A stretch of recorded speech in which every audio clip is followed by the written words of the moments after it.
Vous vous demandez sans aucun doute pourquoi je suis venue jusqu'ici pour arborer comme ça, devant vous, une bouteille d'eau sale. Et franchement, la question est bien légitime. Et en fait, la réponse est toute simple. À partir de cette bouteille d'eau, je voudrais vous raconter une petite histoire. Alors imaginez qu'il est 5h45 et quelque part, sur un autre continent, la petite Anifa se réveille. Anifa, elle a 7 ans. Elle a 2 petites sœurs, une de 3 ans et demi, une de 5 ans et 2 grands frères. Et sa grande fierté dans la vie, c'est qu'elle est responsable, avec sa maman, du bien-être de toute la famille. Vers 6h30, elle a fini justement d'aider sa maman à préparer quelques petites tâches, et elle se met en route avec sa tante, qui habite la maison juste à côté, pour aller chercher de l'eau. Elles vont marcher pendant 4 kilomètres, sous un soleil déjà brûlant, 2 jerrycans vides à la main. Et quand elles vont arriver au point d'eau, même si elles sont parties assez tôt, elles vont déjà trouver devant elles 47 femmes qui, elles aussi, font la queue pour avoir accès à l'eau. Alors, ce parcours, Anifa, elle le fait 2 fois. Et quand elle va rentrer chez elle, sur les coups de 11h30, midi, elle va être toute souriante, parce qu'elle a déchargé sa maman du fardeau de l'eau. Et ça, en fait, c'est l'eau que Anifa ramènera. Alors, je ne sais pas ce qu'il en est pour vous, mais personnellement, je regarde cette eau et je me dis que j'arroserai pas mes plantes avec cette eau. Je laverai peut-être même pas ma voiture.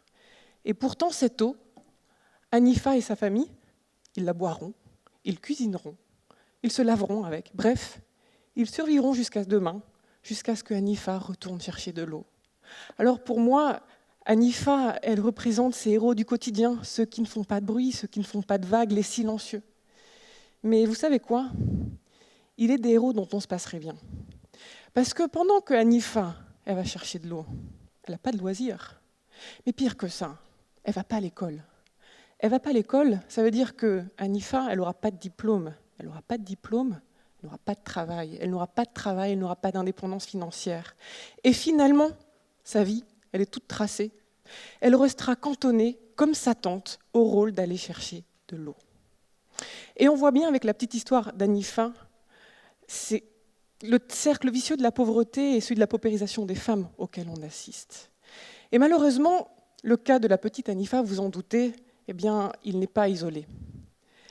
À ce jour, ce sont plus de 750 millions de personnes dans le monde qui n'ont pas accès à l'eau potable. 750 millions de personnes. Nous sommes à peu près 7 milliards, je suis nulle en calcul, mais on va dire à peu près en voyant large que ça fait 1 personne sur 8. À l'échelle de ce théâtre, environ 60 personnes sur ces 500 personnes. Vous pourriez faire partie de ces 60 personnes qui n'ont pas accès à l'eau potable. Et là, ce sont les chiffres officiels. Après, il faut encore voir les inégalités entre les hommes et les femmes, entre les zones urbaines et les zones rurales, entre les populations les plus riches et les populations défavorisées. Bref, l'accès à l'eau est un révélateur de toutes les inégalités dans le monde. Et la situation ne va pas s'arranger à l'avenir si rien n'est fait, parce qu'on le comprend bien. L'eau n'est pas une ressource infinie, et plus que tout, l'eau n'est pas une ressource substituable. Je peux très bien remplacer le charbon par du pétrole, le pétrole par du nucléaire, le blé par du riz, le riz par de l'avoine, ce qu'on veut. Mais l'eau, je la remplace par quoi ? L'eau, je la remplace par rien. Toujours selon les Nations Unies, d'ici à 2025, ce sont plus de 1,8 milliard de personnes qui pourraient vivre en situation de pénurie d'eau et 2 personnes sur 3 qui pourraient vivre en situation de stress hydrique. Alors nous, dans nos pays, on ne se rend pas forcément compte. L'accès à l'eau, c'est devenu quelque chose de banal. On achète nos petites bouteilles de 50 centilitres d'eau à prix d'or. Mais ce qu'on oublie, c'est que l'eau, ce n'est pas un produit comme les autres. C'est avant tout, et surtout, j'ai envie de dire, un droit de l'homme.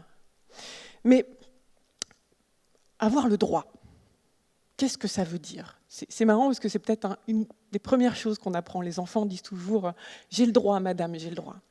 Eh bien, avoir le droit, tout simplement, c'est bénéficier d'autorisation a priori d'agir ou encore une autorisation a priori de bénéficier d'un bien, d'un service ou d'un état. En d'autres termes, eh bien, vous n'avez pas à vous justifier devant une quelconque autorité pour réclamer un bien ou un service. Vous n'avez pas à établir un plaidoyer en 12 chapitres pour démontrer que vous avez le droit à la vie, par exemple. Donc finalement, les droits de l'homme, ce sont ces droits inhérents à chaque être humain. Dès qu'on est, on est avec ces droits de l'homme, qui sont ces autorisations a priori qui nous permettent de vivre une vie digne et normale. Alors bien évidemment, l'eau est un droit de l'homme. Mais bizarrement, c'est un droit qui n'a été reconnu que récemment. C'est en 2010 que l'Assemblée générale des Nations unies et le Conseil des droits de l'homme des Nations unies, toujours, ont reconnu le droit à l'eau. Et ils l'ont défini en disant que le droit à l'eau consiste en un approvisionnement suffisant, physiquement accessible et de coût abordable, d'une eau salubre et de qualité acceptable pour les usages personnels et domestiques de chacun. Alors, à grands traits donc, le droit à l'eau, qu'est-ce que c'est? Le droit à l'eau, c'est tout d'abord une certaine quantité. Et d'après l'Organisation mondiale de la santé, c'est entre 50 et 70 litres d'eau par jour et par personne pour mener une vie normale et ne pas tomber malade. Et quand j'entends ces chiffres, 50 à 70 litres par jour, je réalise la chance que j'ai. Si je refais un peu le parcours de ma journée, je me lève le matin, je vais aux toilettes, je tire la chasse d'eau. Vous savez combien de litres d'eau on gaspille quand on tire la chasse d'eau? Entre 10 et 12 litres. Bon, en moyenne, je suis une fille, je vais 2-3 fois aux toilettes par jour, 30 litres déjà. Je fais ma vaisselle, entre 5 et 15 litres. Je fais la vaisselle 2 fois par jour, 30 litres d'eau. Je prends une douche raisonnable, 3 à 5 minutes, entre 50 et 80 litres. Je fais ma lessive, entre 80 et 120 litres. Et là, maintenant, je m'imagine avec mes 70 litres d'eau rationnés, et je me dis que je ne fais pas grand-chose avec 70 litres d'eau. Alors, l'eau, c'est une quantité, mais c'est également une certaine qualité. En d'autres termes, on a le droit à une eau qui ne nous rende pas malades. Et au moment même où je vous parle, et c'est une honte, tous les jours, ce sont 5000 enfants et 5000 adultes qui meurent de maladies liées à l'eau. Et finalement, ce n'est pas étonnant quand on sait que ce sont 2 personnes sur 5 qui boivent une eau qui n'est pas assainie, donc une eau qui est pleine de petits vers, de virus, de bactéries, qui provoquent diphtérie, choléra et autres maladies dont on ne veut même pas savoir le nom. Et pour la petite histoire également, ce sont des millions et millions de journées d'école tous les ans qui sont manquées par des enfants à cause de l'eau qu'ils ont bu. Alors, améliorer le droit à l'eau, c'est aussi avoir un impact sur une multitude d'autres droits de l'homme, comme le droit à l'éducation. Donc le droit à l'eau, une quantité, une qualité, mais également une certaine accessibilité physique. Avoir un robinet à la maison, c'est un luxe, et ce luxe, on ne l'a pas tous. Mais quand on n'a pas un robinet à la maison, eh bien, selon les Nations Unies, toujours, le prochain point d'eau ne devrait pas excéder les 1000 mètres autour de votre foyer. Et enfin et surtout, j'ai envie de dire, avoir le droit à l'eau, c'est avoir le droit de pouvoir payer sa facture. Parce que, entendons-nous bien, le droit à l'eau n'implique en rien qu'on a le droit à une eau gratuite. L'eau, qu'on le veuille ou pas, ça a toujours un coût. Imaginez une ville au milieu du désert, comme Las Vegas, maintenant un immeuble, 45 étages, et au sommet du 45e étage, vous ouvrez le robinet, et là, miracle, il y a de l'eau potable. Moi, je ne comprends toujours pas comment ça marche. C'est une véritable prouesse technique, c'est quasiment un miracle. Donc qu'on le veuille ou qu'on ne le veuille pas, finalement, de manière directe ou indirecte, on finit toujours par payer l'eau. Mais par contre, avoir le droit à l'eau, ça implique que vous pouvez encore payer votre facture d'électricité, que vous pouvez encore payer vos loisirs, que vous pouvez encore payer l'alimentation de vos enfants, leur santé, leur éducation. Donc en moyenne, on estime que la facture d'eau ne devrait pas excéder les 3% du budget mensuel d'une famille. Alors les États ont l'obligation de mettre en œuvre ce droit à l'eau. Ils ont une obligation de le respecter et surtout, ils ont une obligation de le protéger. Et en disant de le protéger, c'est surtout des violations par les tiers. Et là, je pense surtout aux compagnies privées, on le sait bien, qui, par leur mode d'exploitation, laissent les terres exsangues un peu partout à travers le monde. Et malheureusement, malgré sa reconnaissance en 2010, eh bien, le droit à l'eau demeure trop souvent ignoré, si ce n'est trop souvent bafoué.